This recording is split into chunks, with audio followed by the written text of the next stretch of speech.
Hey guys, today we're doing a viewer requested video. Someone had asked a really good question on the PID auto tune video I did recently. I talked about the connection between the laptop and the printer to do all those commands. Also did the same thing with the easy ABL install. And someone asked, well, I'm kind of a newbie. How do you get that connection going between the laptop and the 3D printer?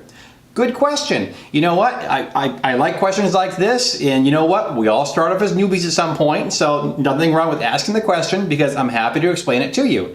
So I've got my Windows 10 PC here. Sorry, I don't have a Mac. So you guys with a Macs? I don't know what to tell you. So what we'll do is I'll show you using, well, there's some free software available like Pronterface, so we'll use that. I have Simplify 3D, which is the paid software. And then there's also, of course, Octoprint. So that also has a terminal window so you can communicate and talk to the printer. So I'm going to go through all of those and show you how it's done. You ready? Let's go.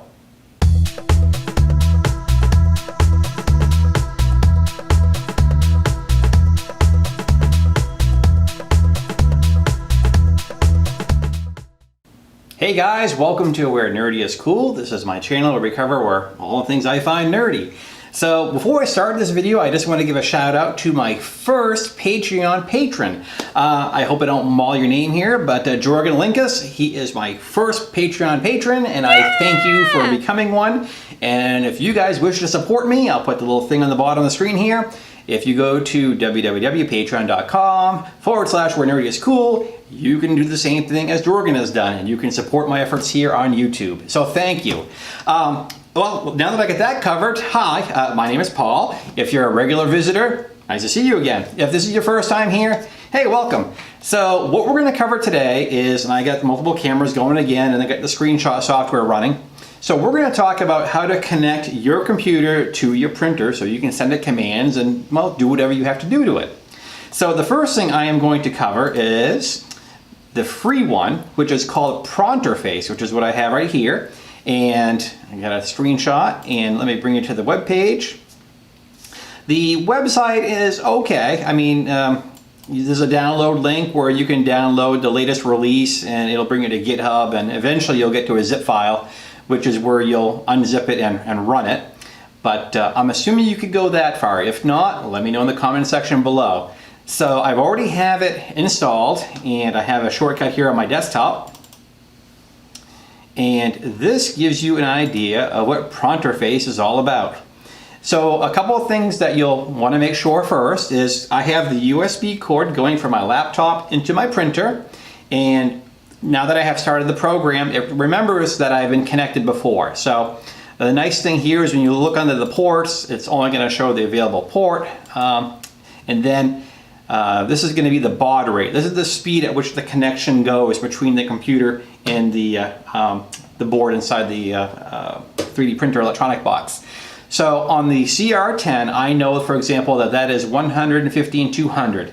Now, you may have to check, you may even have to Google this to find out what the speed is or the baud rate is on your particular printer. But on this one, I know, for example, on my CR10, this is using COM port 4, 115/2. And I'm going to hit connect, and way over here we're going to see all kinds of stuff.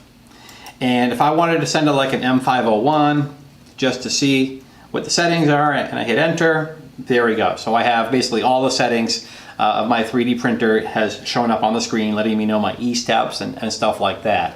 So that is basically it as far as Pronterface. I use this was recommended when I was putting together my FT5, and that's how I would go through, and on the menu over here is how I would move the print head back and forth, up, down, manually move the extruder. That's what all these things are going to be used for.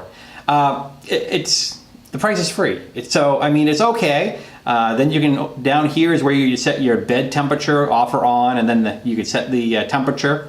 So that's where you would do all of those things. Now this one is free, and you know, like some things, you get what you pay for.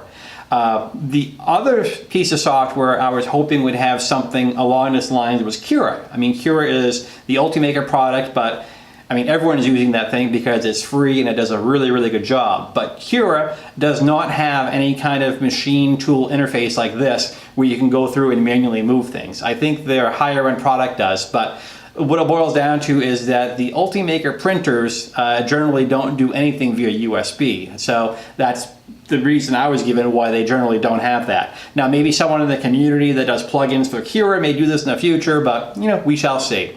So unfortunately, Cura is off the table if you were looking for Cura to do something like that, at least as of this filming. So the second program, as I skip through here, let me get out of Pronterface, is Simplify 3D. Now, I don't want to get into a big debate about what's better, Cura or Simplify 3D. I've had Simplify 3D for several years, and you're going to have, this is like a Chevy versus Ford discussion. The Ford people don't understand why the Chevy people get out of bed in the morning, you know, and vice versa. So some people really love Simplify 3D. Some people say it's not worth spending the money on, especially when you have Cura or IdeaMaker or some other stuff out there for free. We're not going to go down that road, but what I will tell you is that I have enjoyed Simplify 3D. I like the manual support features of it, and I just like the idea that there's a few more tools in here than my free Cura one has. So what we have in Simplify 3D, now that I get off that rant, we have under Tools, we have Machine Control Panel. And if we go in there, and it looks like it's already talking to my printer. Let me hit disconnect here. So right there, it's picking up the only COM port I have available because it's plugged in right here. 115/200, it knows that that's the speed that the printer connects at. And if I hit connect, voila, there it is. So the other thing in here is if you uncheck verbose, you don't get this constant pounding of messages going across the screen. So that's just one thing to be aware of. But what's really powerful about this in here is you can go under the jog controls, and remember the graphic we had under Pronterface, we have this, and again, this is me, my channel, my personal opinion, but I just like the way this is laid out a little bit better. And then right through here, you can go through and you can turn on the extruder off or on, or the heated bed. There's a lot of ability to go in here and do adjustments, and you may remember this is primarily what I used when I did the Easy ABL, when I was moving the nozzle around up and down to get the Easy ABL calibrated. So this works super well. If I go back under my communication tab, if I, there we go. So if I do M501 in here and hit enter, there's all my stuff. And then what I could do is uncheck verbose, so I'm not getting these constant messages back and forth. And I can scroll through here and see all the settings on the printer, just as I did with Pronterface. All right, I have Octoprint up and running on the interface. And of course, what I need to do now is I have to unplug my USB cord. And I need to plug that into my Raspberry Pi, which is running my Octoprint. And you're gonna see that this is gonna cycle the electronics. All right, and now if I click on connect,